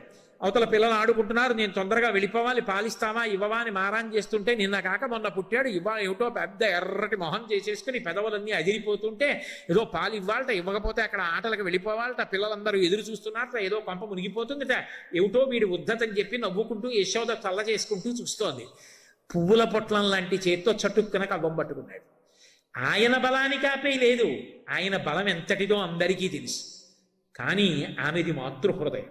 ఆమె అనుకుంది పువ్వుల పొట్లం లాంటి చెయ్య ఉరుసుకుపోతుంది కవ్వానికని కవ్వం ఆపేసి కూర్చుని పిల్లవాడిని ఒళ్ళో పడుకోబెట్టుకుని స్తన్యం ఇస్తోంది. ఈలోగా అక్కడ పొయ్యి మీద ఉన్న పాలు పొంగిపోతున్నాయి. కడుపారంచను బాలు ద్రావని సుగున్ కంజాక్షపీఠమ్ము పైనిడి పొంగారెడు పాలు దించుటకు నయ్యే గంగ తత్పాలుండెక్కువ కోపంబన వాడిరాతిదని ముత్కంభంబు పోగొట్టి తెంపెడరన్ కుంభములోని వెన్నదిని విద్యాసంకులద్భాష్పుడై. పాలిస్తున్నటువంటి అమ్మ పాలు పొంగిపోతున్నాయని ఆ పిల్లాన్ని తీసి పక్కన పుచ్చుకోబెట్టి గబగబా వెళ్ళి ఆ పొయ్యి మీద ఉన్న పాలు కిందకి దింపుతోంది. ఆ రోజుల్లో దాలి అనేవారు, పిడకలతో పొయ్యి ఏర్పాటు చేసి దాని మీద కుండలో పాలు పెట్టేవారు. సన్నని సెగ మీద చక్కగా పొంగుతూ ఉండేవి. గబగబా దింపడానికి వెళ్ళింది. కోపం వచ్చింది, నాకు పాలు ఇవ్వడం కన్నా నీకు పాలు దింపడం ఎక్కువైపోయిందా అని ఏదో పసిపిల్లవాడి కోపంలో అత్త మీద కోపం దుత్త మీద చూపించారన్నట్టుగా అప్పటి వరకు చల్ల చిలికి చిలికి ఉంది, వెన్నముద్దలు పైకి తేలి ఉన్నాయి. అక్కడే ఉన్న ఓ రాయి తీసి కుండను కొట్టాడు. కుండ పగిలిపోయింది, మజ్జిగ అంతా కారిపోయింది, వెన్నముద్దలు తేలుతుంటే ఓ వెన్నముద్ద చేత్తో పట్టుకున్నాడు. చేత్తో పట్టుకుని ఆ గోడ దాకా వెళ్ళి అక్కడ ఒక రోలు ఒకటి తిరగేసి దాని మీద ఎక్కి నించుని ఓ కోతిని పిలిచి వెన్నముద్ద తినిపిస్తున్నాడు కానీ అమ్మ వస్తుందేమో, నన్ను పట్టుకుంటుందేమో, దెబ్బలాడుతుందేమో అని ఎక్కడో భయం లేనివాడు, లోకములకు భయాన్ని కల్పించగలిగిన వాడు. భయకృత్ భయనాశన అని విష్ణు సహస్రంలో ఆయనకి పేరు. అసలు లోకాలు భయపెట్టేవాడు ఆయనే, భయాన్ని పోగొట్టేవాడు ఆయనే. ఆయన భయపడిపోయిన వాళ్ళే నటించి అమ్మ ఎక్కడొస్తుందో అని మిథ్యాసంకులద్భాష్పుడై కర్మఫల ప్రదాతయ్యి చేసిన పాపములకు ఫలితాన్నిచ్చి ఏడిపించగలిగినటువంటి పరమాత్మ దొంగ ఏడుపు మొదలెట్టాడు. ఇలా కళ్ళు తుడిచేసుకుంటుంటే ఆ కళ్ళకి పెట్టిన కాటుకంతా చేతులకు అంటుకుపోతే ఆ కాటుకి ఇక్కడ వరకు వచ్చేస్తే దొంగ ఏడుపు ఏడుస్తూ అమ్మ పెట్టిన ముత్యాల సరాలు ఆ పట్టుదట్టి దొంగ ఏడుపు అమ్మ రావట్లేదు లేని మధ్యలో ఆపేసి కోతికి పెడుతున్న వెన్న చూసింది యశోద. ముందటి రోజు గోపకాంతలందరూ వచ్చి నవనీతాన్ని అపహరిస్తున్నారని చెప్తే ఆవిడ నమ్మలేదు. ఇప్పుడు ఏదో లోకంలో ఒక సామెత చెప్తారే, మొగుడు కొట్టాడని కాదు తోడికోడలు దెప్పిందని బాధపడిందని. అలా ఇప్పుడు కృష్ణుడు అల్లరి చేశాడని కాదు, పట్టుకోలేదు యశోద అని అక్కడ ఉన్న గోపకాంతాలు అంటారేమోనని ఎలా అయినా పట్టుకోవాలనుకుంది. పిల్లాన్ని పట్టుకోవడం అంటే అంత తేలిక.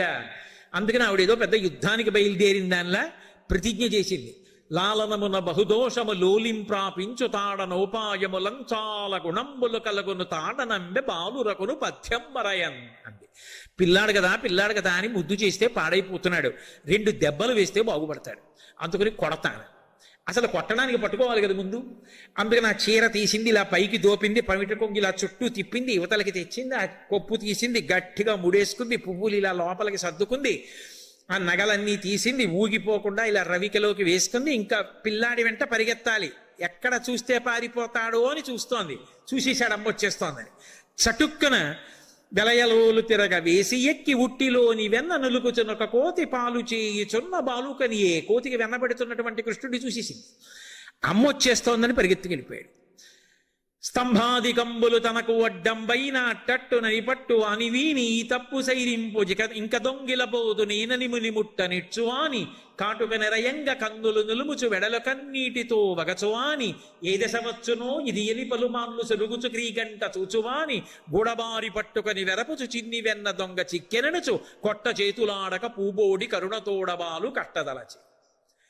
ఆ ఇంటి నిండా స్తంభాలు పెడుతున్నాడు, స్తంభం చాటున దాక్కుంటున్నాడు. పాపం ఆ యశోద పరిగెత్తుకొస్తోంది, ఒళ్ళంతా చెమట పట్టేస్తోంది, ఆ స్తంభం చాటున నక్కేస్తున్నాడు. కనపడ్డావు ఎక్కడి నుంచో మధ్యలో ఓసారి చిన్ని ముఖం బయట పెట్టి అమ్మ ఇంకెప్పుడు నేను దొంగతనాలు చేయనమ్మా, వెన్న తీసుకురానమ్మా, ఎవరింటికి వెళ్ళనమ్మా, నేను తిన్నమ్మా, అల్లరి చేయనమ్మా, అమ్మ నన్ను వదిలేయమ్మా, నన్ను పట్టుకోకమ్మా, నన్ను కొట్టకమ్మా అంటున్నాడు.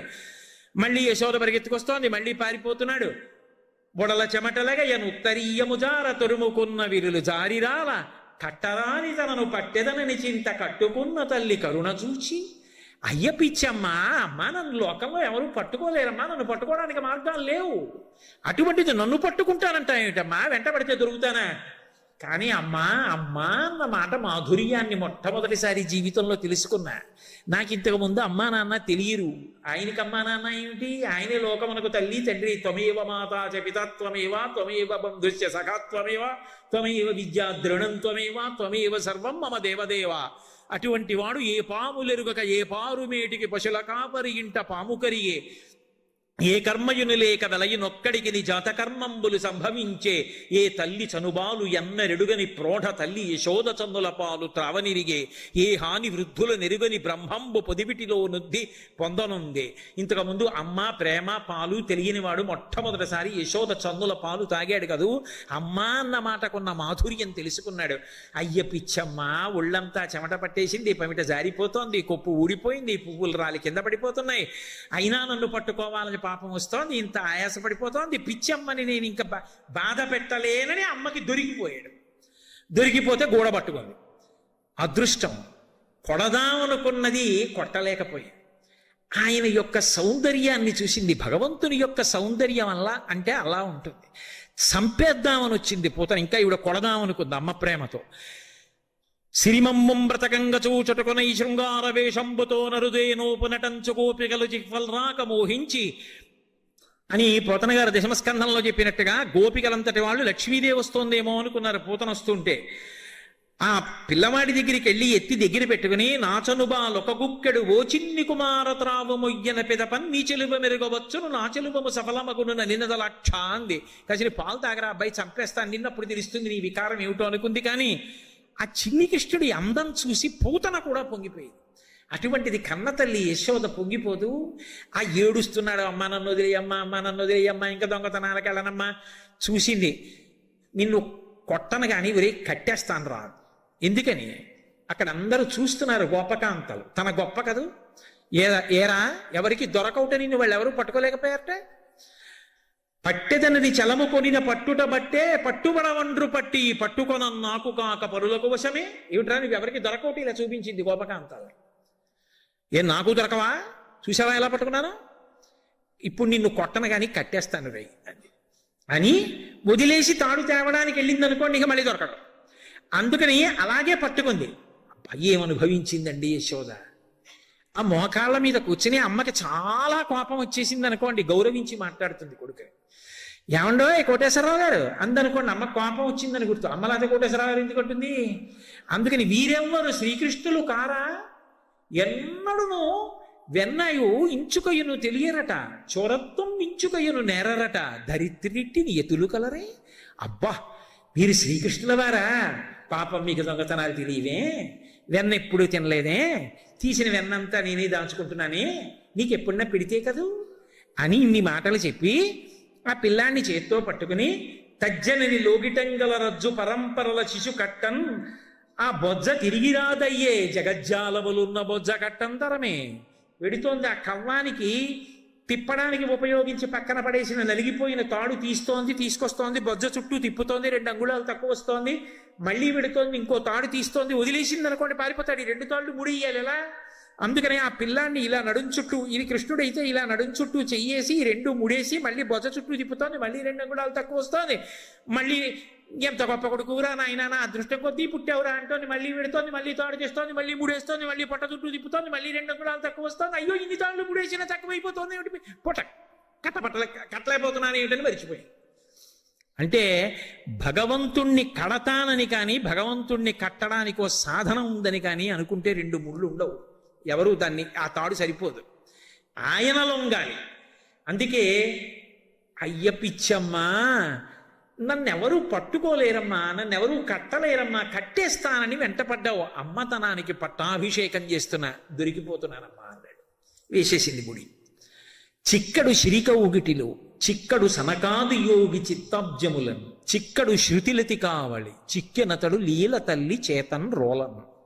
ఆయన సిరి కౌగిటిలో చిక్కడు, లక్ష్మీదేవి అంతటిది కౌగిలించుకుందామంటే చిక్కనటువంటి వాడు, చిక్కడు సిరికౌగిటిలో చిక్కడు సనకాది యోగి చిత్తాబ్జములన్, సనకాది యోగుల యొక్క మనస్సులలో దొరకనటువంటి వాడు, చిక్కడు శృతిలతి కావళి వేదమంత్రముల చేత దొరకనివాడు, చిక్కెనతడు లీల తల్లి చేతన్ రోలన్, అమాయకురాలైనటువంటి ఒక గోపిక చేతికి దొరికిపోయాడు అమ్మతనానికి.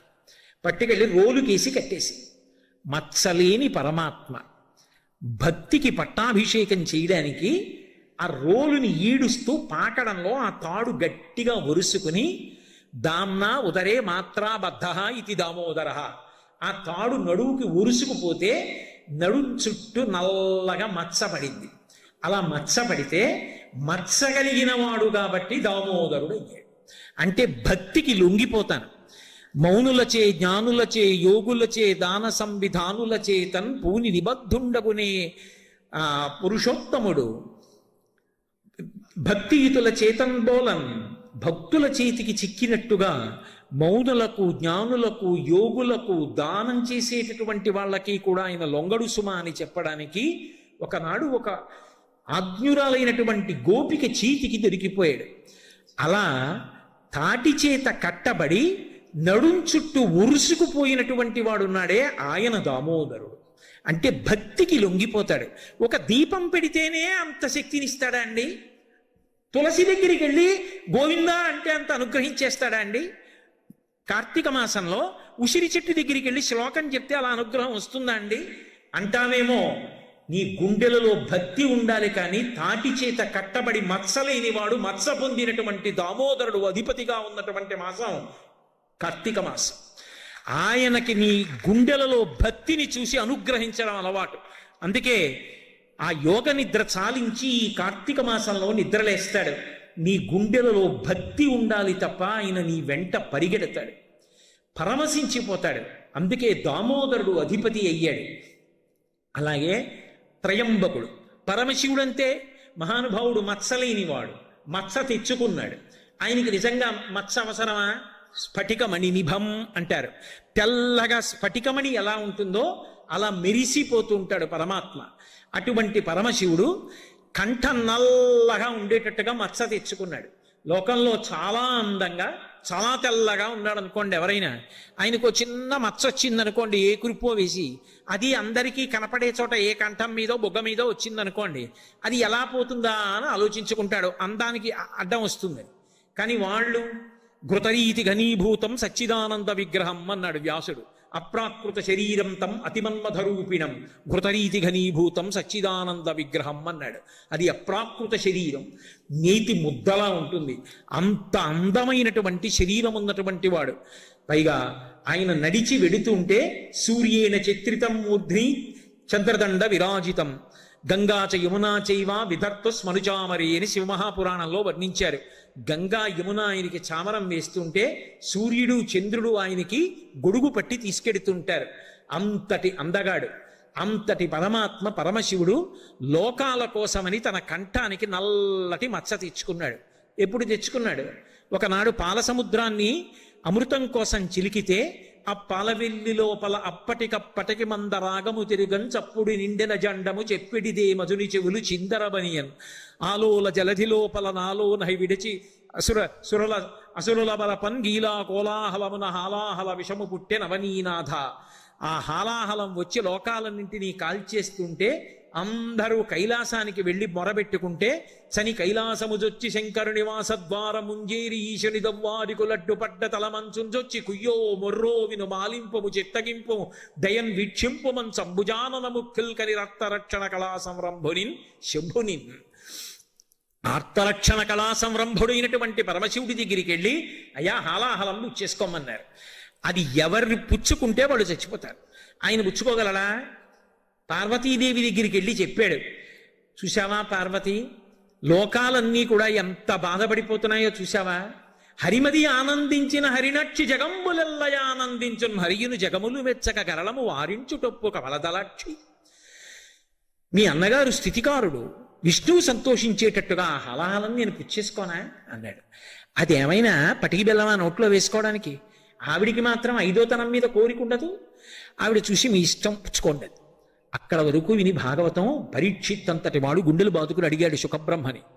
అయ్యయ్యో అదేమిటండి, ఎంత తాగుబోతు భర్త అయినా ఉండాలి పసుపు కుంకాలతో అని కోరుకుంటుంది కదా ఇల్లాలు, అంత తప్పు పని చేసేటటువంటి భర్తని కూడా పూజిస్తారే, అంత గౌరవిస్తారే, అటువంటిది నిత్యాయ త్రిగుణాత్మనే పరచితే కాత్యాయని శ్రేయసే అని శంకర భగవత్పాదులంతటి వారు కీర్తించారు కదా. సత్యాయ ఆద్య కుటుంబిని ముని మన ప్రత్యక్ష చిన్మూర్తయే, ఆది కుటుంబం కదా. అటువంటి శంకరుడు హాలాహలం పుచ్చుకుంటానంటే పార్వతీదేవి ఒప్పుకుందా? ఎలా ఒప్పుకుంది అంటే, మృంగెడిది హాలాహలమని మృంగెడివాడు విభుండని ఎరిగియు మింగమని సర్వమంగళ మంగళసూత్రమునెంతమది నమ్మినదో. తన మంగళసూత్రం మీద ఆవిడకున్న నమ్మకం, నా మెడలో మంగళసూత్రం ఉండగా మీరు విషం పుచ్చుకుంటే మాత్రమే అవుతుందని తాగమందంతే లోకం కోసం.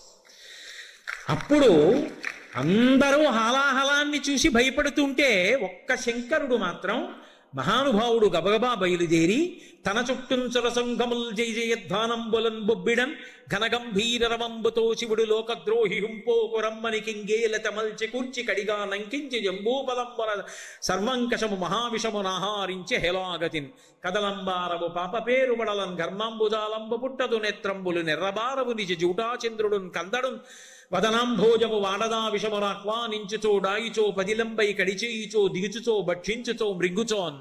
ఎదురెళ్ళి ఆ హాలాహలాన్ని చేత్తో పట్టుకున్నప్పుడు కానీ, ముద్ద చేసినప్పుడు కానీ, నోట్లో పెట్టుకున్నప్పుడు కానీ చల్లని చందమామ వేడిక్కిపోలేదు, ఓ పిల్లపాము కూడా జారి కింద పడిపోలేదు, వేడిక్కి ఒంటి మీద పొక్కెక్కలేదు. హాలాహలాన్ని తీసి నోట్లో పెట్టుకున్నాడు. ఉదరము లోకంబులకును సదనంబకు తెరిగి శివుడు చటుల విషాగ్నిన్ కుదురుకొనే కంఠబిలమున పదిలంబుగా నిలిపివే సూక్ష్మ ఫలరసము క్రియన్. మింగేస్తే కడుపులో ఉన్న లోకాలు పోతాయి, బయటికి వదిలేస్తే పై లోకాలు పోతాయని మింగకుండా బయటికి వదలకుండా కంఠంలో పెట్టుకుని ఉంచుకున్నాడు. నిజంగా మింగకుండా వదలకుండా కంఠంలో పెట్టుకోవడం ఎంత కష్టం. హాలాహలాన్ని కంఠంలో పెట్టుకున్నందుకు మత్సలేని శంకరుడి యొక్క కంఠం నల్లబడి గరళకంఠుడు శ్రీకంఠుడయ్యాడు. లోకం కోసం నిందబడి మత్స పొందినటువంటి వాళ్ళు మహాత్ములవుతారు తప్ప వచ్చినది వాళ్ళకి మత్స కాదు అని నిరూపించాడు శంకరుడు. అందుకే మత్స పొంది దామోదరుడయ్యారు శ్రీ మహావిష్ణువు, మత్స పొంది శ్రీకంఠుడయ్యాడు పరమశివుడు. కానీ ఆ మత్సలు వాళ్ళ జీవితానికి తెచ్చినటువంటి అపనిందలు కావు. వాళ్ళ జీవితాలు లోకం కోసం ఎంతగా ఉపయోగపడ్డాయో తెలియ చెప్పినటువంటి సాక్ష్యాలు. అందుకే ఆ శివుడు ఆ కేశవుడు ఇద్దరు కాదు, ఉన్నది ఒక్క పదార్థం. ఒకనాడు శివుడిగా ఒకనాడు విష్ణువుగా కనపడుతుంది. కాబట్టి ఎవ్వడు సృజించు ప్రాణుల ఎవ్వడు రక్షించు త్రుంచు ఎవ్వడు అనంతుండెవ్వడు విభుడెవ్వడు వాడి విధమున మనుచు వెనుచు హేలారతుడై. ఆ ఒక్కడే సృష్టి చేస్తున్నాడు, స్థితి చేస్తున్నాడు, ప్రళయం చేస్తున్నాడు. ఆ ఉన్న ఒక్క పదార్థమే ఇన్ని చేస్తోంది. దాన్ని నేను శివ అని అభిషేకం చేస్తాను, దాన్నే నేను హే కేశవ అని పరమ ప్రీతితో ఆరాధన చేస్తాను తులసితోటి. అక్కడైతే వామదేవ, ఇక్కడైతే వాసుదేవ, ఒక్క అక్షరం తేడా. అక్కడైతే తులసి దళం, ఇక్కడైతే మారేడు దళం, అంతే తేడా తప్ప తత్వతః మాత్రం రెండూ ఒక్కటే. ఇది నిరూపించేటటువంటి మాసం కార్తీక మాసం. అందుకే కార్తీక మాసంలో ఇక్కడ అక్కడ అని భేదం ఉండదు. శివాలయంలో కానీ, విష్ణువాలయంలో కానీ, అంబికాలయంలో కానీ, గోశాలలో కానీ, మఠ ప్రాంగణంలో కానీ ఎక్కడైనా సరే దీపాన్ని వెలిగించి లోకాన్నంతటినీ కూడా అనుగ్రహింప చేయడానికి, తాను తరించడానికి మార్గాన్ని సుగమం చేసుకుంటారు. కార్తీక మాసంలో ఎన్నో దానాలు చేస్తూ ఉంటారు. కానీ ప్రత్యేకంగా చెప్పబడినటువంటి దానం, తప్పకుండా చేసి తీరవలసిన దానంగా చెప్పబడినది ఏది అంటే దీపదానం. అందున ప్రత్యేకించి ఈ కృష్ణపక్షంలో వచ్చేటటువంటి త్రయోదశి తిథి ఏది ఉందో ఆ త్రయోదశి తిథి దీపదానం చెయ్యడానికి అత్యంత ప్రధానమైనటువంటి తిథిగా కీర్తింపబడింది. ఇవాళ సప్తమి. ఈ సప్తమి నాడు కార్తీక వైభవాన్ని విన్నా, శివకేశవుల యొక్క వైభవాన్ని విన్నా, కార్తీక మాసం యొక్క మాహాత్మ్యం గురించి తెలుసుకున్నా తత్కారణం చేత అనుకూల దాంపత్యం సిద్ధిస్తుంది అని చెప్తారు. ఇన్ని రకాలుగా కార్తీక మాసం ఎంతో గొప్పది. బాహ్యంలో దీపదానం చాలా గొప్పదైనా తప్పకుండా చేయవలసిన దానం ఏది అంటే అన్నదానం. ఎందుకని అంటే మిగిలిన దానం మీరు ఏది చెయ్యండి, అవతల వారు తృప్తిని పొందారు అని చెప్పడం చాలా కష్టం. 10,000 రూపాయలు పట్టుకెళ్ళి నేను ఒకరికి ఇచ్చాననుకోండి, ఆయన మహాత్ముడు సంతోషం పొందొచ్చు, అందరూ పొందరని నేను అంటలేదు. కానీ 10,000 రూపాయలే ఇచ్చారే, ఇంకొక 10,000 రూపాయలు ఉంటే నా ఫలానా అవసరం తీరినే అనొచ్చు.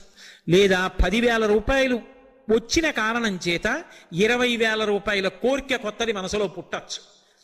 కాబట్టి తృప్తి పొందుతారు అని చెప్పడం సాధ్యం కాదు. బంగారం ఎంత ఇస్తే తృప్తి పొందుతారు? వ్యాప్తిం పొందక వగవక ప్రాప్తంబగు లేశమైన 10,000 తృప్తించెందని మనుజుడు సప్తద్వీపములనైన చక్కంబడునే అంటాడు వామనమూర్తి. వామనమూర్తి ఘట్టంలో బలిచక్రవర్తి, ఆ ఘట్టంలో వామనమూర్తి అంటాడు బలిచక్రవర్తితో, అసలు తృప్తి అనేది లోపల ఉండాలి. లేనప్పుడు సప్తద్వీపాలు పట్టుకొచ్చి ఇచ్చేసినా కూడా ఇంకా నాకేదో ఇవ్వలేదంటాడు తప్ప నాకు ఇచ్చాడని తృప్తి పొందుతాడా? తృప్తి లోపల ఉండాలి. మీరు బంగారం ఇవ్వండి తృప్తి పొందుతారని చెప్పడం కష్టం, భూములు ఇవ్వండి తృప్తి పొందుతారని చెప్పడం కష్టం, ధనం ఇవ్వండి వస్త్రాలు ఇవ్వండి తృప్తి పొందారని చెప్పడం కష్టం. కానీ దేని చేత తృప్తి తెలుస్తుంది మీకు అంటే అన్నదానమునందు తెలుస్తుంది. పైగా అర్హతని ఆలోచించడానికి దానికి పెద్ద శాస్త్ర పరిజ్ఞానం అక్కర్లేదు. ఈయనకి ఇది ఇవ్వచ్చా ఇవ్వకూడదా అని ఆలోచించడానికి పెద్ద శాస్త్రంతో పని లేదు. ఆయన ఆకలితో ఉన్నాడా అదొక్కటే. ఆ ఆకలి కొన్న వేళ అతన్ని తీసుకొచ్చి కూర్చోపెట్టి అన్నం పెట్టారనుకోండి, ఆయన కడుపు నిండా అన్నం తిని బ్రేవ్ మనొక్క త్రేణుపు తేయించాడనుకోండి, పూజామందిరంలో ఉన్నటువంటి భగవన్మూర్తులన్నీ సంతోషిస్తాయి. ఆయన వెళ్ళిపోతూ కాళ్ళు కడుక్కుని వెళ్ళిపోయాడు అనుకోండి, ఒక్క అతిథి ఇంటికి వచ్చినవాడు అతిథి కిల పూజార్హ ప్రకృతోపి విజానత అంటారు సుందరకాండలో. ఏమీ తెలియనటువంటి అతిథి వచ్చి కాళ్ళు కడిగి వెడితేనే అంత గొప్ప. ఇక భగవంతుణ్ణి నమ్ముకున్నవాడు వచ్చి కాళ్ళు కడిగితే, అన్నం తిన్న తర్వాత కాళ్ళు కడుక్కుని వెళ్ళాలి. ఆ అన్నం తిన్న తర్వాత కాళ్ళు కడుక్కుని వెళ్ళిపోయాడు అనుకోండి, ఆయన కాళ్ళు కడుక్కుని వెళ్ళిపోయినటువంటి నీళ్ల క్షమాయింపు చూస్తారట దేవతలు. నన్ను నమ్ముకున్నవాడొకడు ఈ ఇంట తృప్తి పొందాడు. అన్నం తిన్న కారణం చేత ఇంద్రియములు శక్తి పొందుతాయి, అన్నం తిన్న కారణం చేత ప్రాణములు నిలబడతాయి, అన్నం తిన్న కారణం చేత నిద్ర పొంది అది సమాధి స్థితి అయి ఆనందాన్ని అనుభవిస్తాడు. అన్నం తిన్న కారణం చేత ఆరోగ్యం ఉంటుంది. ఒక వ్యక్తి అన్నం తిని ఆ అన్నం వలన వచ్చిన శక్తి చేత 10 మందికి పనికొచ్చే ఒక మంచి పని చేశాడనుకోండి, అన్నం పెట్టిన వాడికి కూడా అందులో ఫలితం పెడుతుంది. ఒక్క అన్నదానం చేస్తే అవతలవాడు తృప్తి పొందేటట్టుగా నువ్వు దానం చేశావని ఖాతాలో పడుతుంది. 2, అన్నదానం చేసిన వాడు ప్రాణములను నిలబెట్టాడు, అన్నదానం చేసిన వాడు అవతల వాడికి సమాధి స్థితి కల్పించాడు. ఎందుకంటే అన్నం లేని నిద్ర కలగదు. కడుపు ఖాళీగా ఉందనుకోండి నిద్ర పట్టదు. అన్నం కడుపు నిండా తిన్నాడనుకోండి నిద్ర పడుతుంది. గాఢ నిద్ర పొందాడనుకోండి అది సమాధి స్థితి. అందుకే గాఢ నిద్రలో ఉన్న వాళ్ళని నిద్ర లేపేటప్పుడు భగవత్ సంబంధం చెప్పకుండా నిద్ర లేపకూడదు. సూర్యోదయం అవుతోంది నిద్ర లేవండనో, సంధ్యావందనానికి సమయం అవుతోంది నిద్ర లేవండనో, భగవత్ కార్యం చెయ్యాలి కదా నిద్ర లేవండనో, భగవత్ సంబంధం చెప్పాలి తప్ప భగవత్ సంబంధం చెప్పకుండా నిద్ర లేపకూడదు. అందుకే విశ్వామిత్రుడు అంతటి వాడు తన శిష్యులైన రామలక్ష్మణుల్ని సరయూ తీరంలో పడుకునుండగా నిద్ర లేపితే, కౌసల్యా సుప్రజా రామ పూర్వా సంధ్యా ప్రవర్తతే ఉత్తిష్ట నరసాత్తూల కర్తవ్యం దైవమాహ్నికం అంటాడు. కాబట్టి సమాధి స్థితిని ఒక వ్యక్తి పొందుతాడు అంటే అది కేవలముగా మనం పెట్టిన అన్నం వల్ల. ఒక బంగారం ఇస్తే ఇన్ని రకాలైనటువంటి తృప్తులు ఉంటాయి, ప్రాణం నిలబడిందని చెప్పడం సాధ్యం కాదు, సమాధి స్థితిని పొందాడని చెప్పడం సాధ్యం కాదు, ఆయన మంచి పని చేయడానికి శక్తిని పొందాడని చెప్పడం సాధ్యం కాదు. కానీ పెట్టిన అన్నాన్ని, ఆ అన్నం వలన పొందినటువంటి తృప్తిని చూసి దేవతలు ఇన్ని రకాలైనటువంటి పనులు చేశాడు అని చెప్పి ఆ జీవుడి యొక్క ఖాతాలో వేస్తారు. అందుకే ప్రియమార భక్తితో అతిథిని ఇంటికి పిలిచి ఒక్క అతిథికైనా కడుపు నిండా అన్నం పెట్టి ఆయన కాళ్ళు కడుక్కుని వెళ్ళిన తరువాత అతిథి స్వయంగా భగవానుడు. అందుకే స్నాతకం చేస్తూ చెప్తారు అతిథి దేవో భవ, భగవంతుడే అతిథి రూపంలో వస్తాడు. శ్రీరామాయణం సుందరకాండలో ఒక అద్భుతాన్ని చెప్తారు. భగవంతుణ్ణి నమ్ముకున్న వాడికి ఆతిథ్యం ఇవ్వక్కర్లేదు, ఇస్తానన్నంత మాత్రం చేత రెక్కలు నిలబడ్డాయి. మైనాకుడికి వెళ్ళిపోతున్నారు స్వామి హనుమ సముద్రం మించి, లోపల సముద్రంలో ఉన్నాడు, మైనాకుడు రెక్కలున్నాయి, కానీ పైకొస్తే ఇంద్రుడు వజ్రాయుధం పట్టి తరిగేస్తాడు, భయం, పైకి రాడు. కానీ రామకార్యం మీద పెడుతున్నాడు, నిస్వార్థపరుడు, రామార్థం వానరార్థం చ చికీర్షం కర్మదుష్కరం, కాబట్టి వెళ్ళి ఆతిథ్యమి, నాది ఉప్పు నీరు, పైకి లే అన్నాడు సముద్రుడు. లేచాడు. లేచి వెళ్ళిపోతున్న హనుమవంక చూశాడు.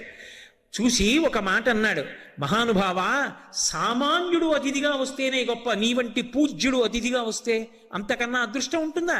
కాబట్టి నిపత్యమవసృంగేషు విశ్రమస్వ యథా సుఖం, ఒక్కసారి నా పర్వత శిఖరముల మీద వాలు, అంత తేనె తాగు, ఒక్క పండు తిని వెళ్ళిపో అన్నాడు. ఆయన తినలేదు, తాగలేదు. వెళ్ళిపోతూ ఆగకుండా ఒక్కసారి ఇలా చేత్తో ముట్టుకున్నారు.